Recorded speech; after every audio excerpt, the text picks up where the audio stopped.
welcome to the base of Mount Sinai. I'm here looking right in front of me of the mountain where Moses climbed and received those 10 commandments. Right behind me is the monastery of St. Catherine. I hope you can see it. We have a wild wolf dog here as well who joined us on our way up here, this hike. But mostly I wanted to point out this way behind me. You can see there's a winding path, I hope you can make it out, that goes up into the mountain here. In fact, you can walk all the way up there and you'll find a chapel. And this chapel is just one of really dozens around here that belong to the hermits who have lived here for almost 2,000 years in the desert of Sinai. They started living here in about the 300s, even a little bit before that, looking for a very specific spiritual experience. They would come together many times in the monastery right behind us to be able to pray together on feast days and on Sundays. But this is a very particular spirituality. It's a very particular place to live. And so it brings us to part of what the Israelite people experienced in their Exodus journey, in their pilgrimage of freedom, and certainly what the Lord wants all of us to experience in a spiritual way. So the Holy Father was here in Egypt in the year 2017, and he actually said the following. He said, "St. Anthony, the Holy Desert Fathers, and the countless monks and nuns, by their lives and example, opened the gates of heaven to so many of our brothers and sisters." You think about this here.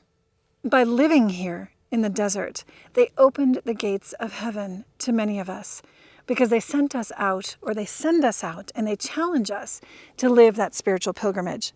Now, what was the context? How did all of this happen? As we know, in the very early 300s, Constantine signed the Edict of Milan, and that made Christianity legal in the empire. And so what happened was there was a decline of persecution. In fact, just before the Edict of Milan, the great Catherine of Alexandria, one of the greatest saints in all of Egypt, was martyred in one of the last persecutions through the empire. And so there was a big shift in how people lived Christianity. It almost became not so exciting, not as much of a challenge or a danger to be Christian. And so a lot of people said, wait a second, where can I be radical like these martyrs were? In fact, they wanted to kind of run away from sort of a lackadaisical, easy way of being Christian. And even more than that, it's almost as if the clerical state became a career.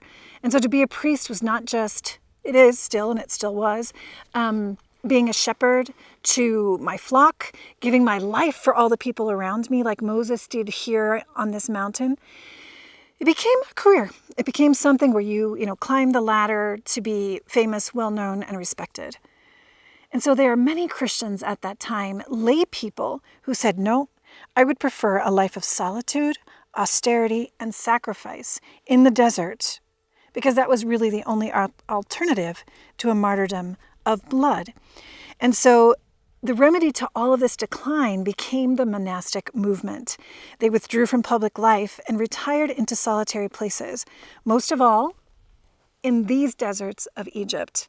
And we also know of a lot of desert fathers and mothers in this deserts of Syria and also Palestine. But just look where they went. There's nothing here. The only thing they needed was water and then silence to be with the Lord. And that's exactly what the hermit, who probably founded the hermitage up this path, was seeking. So the desert fathers and mothers were these ordinary Christians who sought the solitude of the deserts. How did they live? I think we all know, and we can imagine in our own, minds. They led a silent and a very heroic life of celibacy, hard work, fasting, prayer, and poverty. And they did this so that they could leave behind the things of the world, the material things, the distractions, and in this form virtue. Excuse me. And it's virtue that brings us the dignity of becoming, even in how we act, the way that we are, like God himself. Like Moses, whose face glowed when he saw the Lord. It's the same thing when you speak with hermits or desert fathers and mothers. They're focused. They have an encounter with the Lord, which comes out even after that encounter.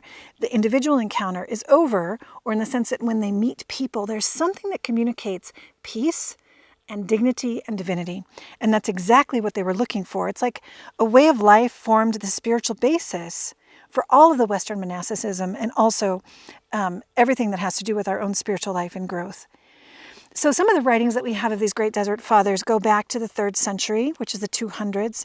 And what do they tell us?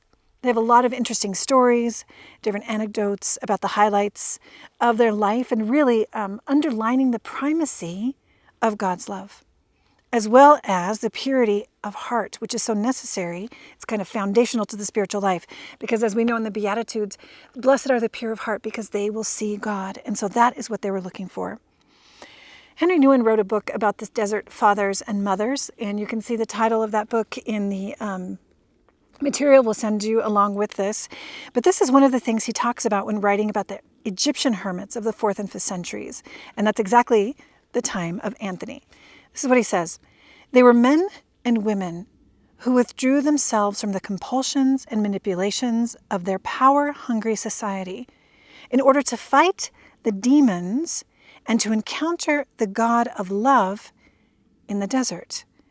They were people who had become keenly aware that after the period of persecutions and acceptance of Christianity as normal, a normal part of society, the radical call of Christ to leave father, mother, brother, and sister, to take up the cross and follow him, had been easily watered down to an acceptable and comfortable religiosity and had lost its converting power. I'm going to stop right there. Why are we in the desert? Why are we making this pilgrimage during Lent? To be converted, to change and to grow, to really come to know and see the Lord. So what they call Abbas and Ammas, which means the fathers and mothers of the desert, of the Egyptian desert, had left this world of compromise, adaptation, and lukewarm spirituality, and had chosen solitude, silence, and prayer as the new way to be living witnesses of the crucified Lord, and that was the key.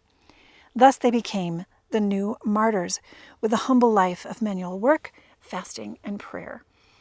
These are the same things that we live even today when we live Lent. So who was Anthony of Egypt?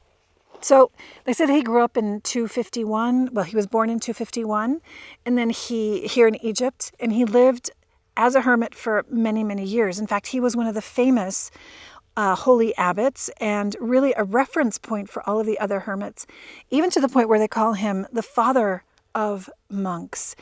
And I think universally he's also acknowledged as the founder of Christian monasticism, both East and West. And if you've seen pictures of him or artistic depictions of Anthony, you see him with this long beard like many of the fathers of the desert had. And you have these like weird creatures pulling at him. And they're kind of like creatures which manifest like the worst sins you can think of. And so these are the interior demons he's fighting with in his desert monasticism so they can overcome them, because really it's a fight which is mostly internal. And how did he get here? Well, he was actually born into a noble family, and his family had, being noble, a lot of wealth. He became orphaned. His mother and father both died when I think he was just 20 years old. And so he inherited a great fortune. Now what happened is he went to church and he heard this from the Gospel of Matthew. He said to the rich young man, if you want to be perfect, go and sell everything you have and give the money to the poor. And so just like Francis of Assisi, that's exactly what he did. He literally sold everything and wandered into the desert. Because he felt that these words of Christ were personally addressed to him, he took them very seriously. We can ask ourselves in places like this, do I take the gospel that seriously? My pilgrimage this Lent, am I taking it seriously? Do I really want to become perfect as the Lord himself wants to make me? What do I have to leave behind? So he went to the desert at the age of about 18. He must have come into his fortune a little bit before that. So he wanted to live this holy life of solitude. So the Christian's vocation is simple, and it's a magnificent following of Christ. He says that loving Christ with all of his heart, mind, and strength and soul, through resisting the devil, will allow him to yield to God's will. And that's what he spent his life doing. Now, a great saint named Athanasius, who was the Patriarch of Constantinople, he's also a doctor of the church. He actually was the biographer of St. Anthony's life, and it's really worth reading. And at one point, he writes in the biography that the great Emperor Constantine, this is before the Edict of Milan, wrote to the abbot to seek his advice, or maybe it was just after the edict, regarding the administration of the empire, which was now legally Christian. So yeah, just afterwards. And upon receiving his request, St. Anthony said to his fellow monks, because they were really impressed, "Do not be astonished if an emperor writes to us, for he is a man, but rather wonder that God wrote the law for men and has spoken to us through his own Son." The emperor, it doesn't matter. So Anthony counseled Constantine, "Do not think much of the present, but rather remember the judgment that is coming, and know that Christ alone was the true and eternal King." So these are wonderful pieces of advice for a great leader, great pieces of advice for a leader of a family, a leader of a mother for her children, a business leader. But let's see what else Anthony says as we look out over these deserts, as we look out and see the austerity that he chose. One person asked Abba Anthony, "What must one do in order to please God?" The old man replied, "Pay attention to what I tell you. Whoever you may be, always have God before your eyes. Whatever you do, do it according to the testimony of the Holy Scriptures. In whatever place you live, do not easily leave it. Keep these 3 precepts, and you will be saved." And then he said, "Whoever has not experienced temptation cannot enter the kingdom of heaven." And finally, without temptation, no one can be saved. So this brother said to Abba Anthony, "Pray for me." And the old man said to him, "I rather will have no mercy upon you, nor will God have any, if you yourself do not make an effort, and if you do not pray to God." So those are pretty harsh words, but this was a man who became holy in this fight with all of these demons inside and out. He's a remarkable man. I have in the supplementary material a few more things that he said, which I think can help us in our Lenten journey, in this journey of this pilgrimage of freedom.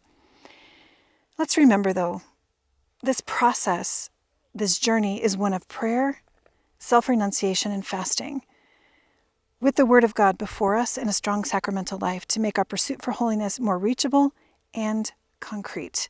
But most especially, in places like this, we must be inspired to keep struggling until our very last breath, to let Christ transform us into himself. And that's the best way of making the spirituality of the desert alive in our hearts and souls. So let's take some time then again to look at this beautiful landscape and let these words of Anthony, let the words of Scripture, and even these words of Christ himself enter into our hearts. And God bless you.